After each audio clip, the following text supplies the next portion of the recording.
While the mood is grim right now at ARC, staff members say they are hopeful when lawmakers return to Springfield on July 14th to discuss the budget, they'll get their funding, services, and jobs back. Reporting live in the studio, I'm Sarah Bleau. Officials say 4th of July is one of the three biggest summer holidays for Lake Shelbyville, along with Memorial Day and Labor Day. They say this weekend especially, if you drink and boat, your holiday celebrations will be cut short. Now, Major says the emissions policies they have in place right now have worked well over the last 5 years that she's been there. There's a laundry list of services being threatened by budget cuts, including local health centers. But workers there say they aren't worried about themselves, they're worried about the people who rely on them. And with the largest graduating class in university history set to walk across the stage on Saturday, the more than 2,000 graduates picked up their caps and gowns. In tonight's parting story, this tasty treat will weigh heavily on your taste buds. Operation Santa is making stockings to send to troops overseas. An Illinois state treasurer says he's going to run for President Barack Obama's old Senate seat. One Central Illinois university isn't having budget problems. It's having problems with its admissions. He wants to know what you have to say about state matters, including the budget. Thursday, the scene was chaotic. And it was just like flying down. I knew something bad had really happened. I was coming eastbound on 40. The police was laying on the ramp. It started here at the College Boulevard exit of I-240. Two West Memphis police officers, Bill Evans and Brandon Powder, were shot and killed. A shootout later began at this West Memphis Walmart. The suspects, Jerry Kane and his 16-year-old son, were killed in the shootout. Crittenden County Sheriff Dick Busby and Chief Assistant W.A. Wren were wounded. It's just very, very sad people have to do this. Friday, all that remained were orange marks and bloodstains on the Walmart pavement.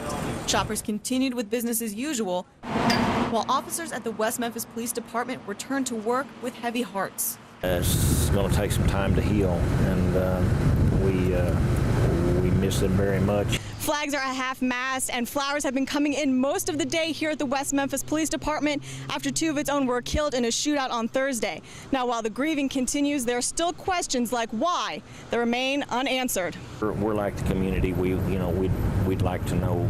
We'd like to have more answers. Arkansas State Police are now in charge of the investigation. Investigators aren't releasing many details at this time. Hopefully, throughout the investigation, we'll find out more facts. Those facts haven't been made available to us, and of course, we want to know. For now, West Memphis police officers are just trying to make sense of what happened. There's not any sense to make of it. In West Memphis, Sarah Bleau, Action News 5. They say walking into a lab contaminated by an unknown chemical can be unnerving. That's why the Urbana Fire Department conducts regular training sessions. We're doing our work ahead of time, doing our homework, making sure we know exactly what to do. So then we're able then to focus, and if we have a real emergency, we can fall back on our training. We have the policies and procedures in place, but we rarely get to use them. So that creates a higher level of risk to us when we have to. You find your little things that need to be fixed and worked on, and that's what we'll go back, we'll talk about that and break it back down and see what we need to work on. While the department is used to responding to fires, they say they need to practice more uncommon situations, like a chemical spill. The team practices various drills, then critiques their performance. What we're doing is we're looking and ensuring that not only at the positive things, but also at the negative things that we can work on.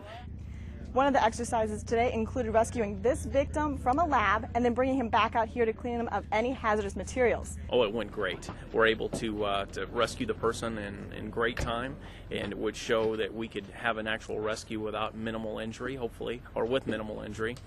The one idea Foster says they need to continuously work on is problem solving.